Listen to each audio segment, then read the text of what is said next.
Thanks for joining us for this month's Market Update. I'm here today with KC Lowe, Senior Consultant with Frontier Advisors, Capital Markets and Asset Allocation Team. Hi KC. Wayne.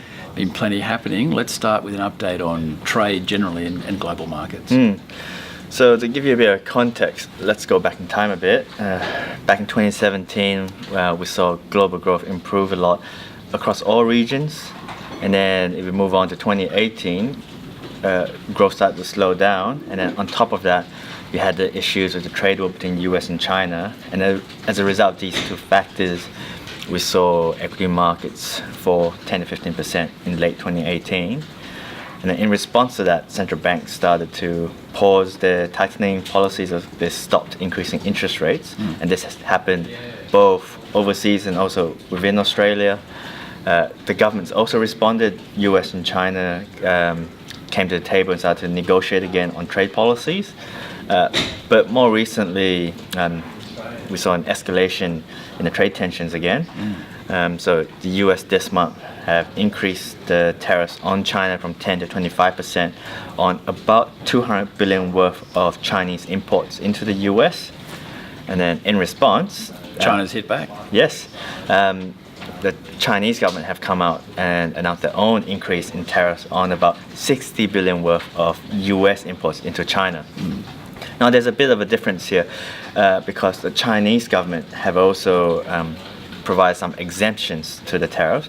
So if local companies can prove that they'll be negatively impacted by these tariffs, both at the company level and also at the industry level, as well as if they can prove that it'll be too difficult to find alternative replacements for these US imports, then they'll be exempt from these tariffs. So there's some leeway there. So yes, since then we have these increasing tariffs, and the next round of talks is likely to occur at the G20 summit in Beijing in June. So we'll see what happens there. That's a key date to watch for.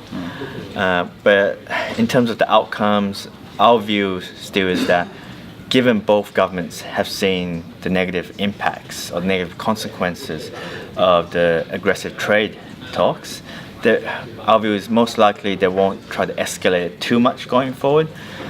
But with President Trump, you're never quite sure what will happen. Indeed. Yes. So over the longer term, our view is still that we'll see friction in this relationship between US and China, just because China is a growing power, and there's differences not just on trade but across both political ideologies and culture. So it's a relationship to watch for going forward. So on that theme of looking forward, what are some of the key indicators that you're focusing on at the moment? We track quite a number of indicators, but one good one that we keep an eye on in terms of tracking economic growth is the Purchasing Managers Index. So that's, PMI? Yes, the PMI. Very good. You've done the homework, Wayne. Thank you.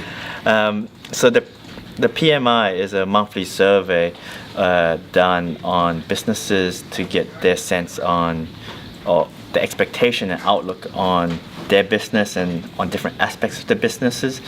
So they get surveyed on stuff like inventory levels, new orders, new businesses, production and employment. So across a few segments there.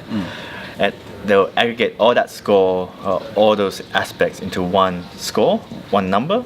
And when that number is above 50, it means that the business and the economy more widely is growing. And if it's below 50, it means that the economy is contracting, so negative growth.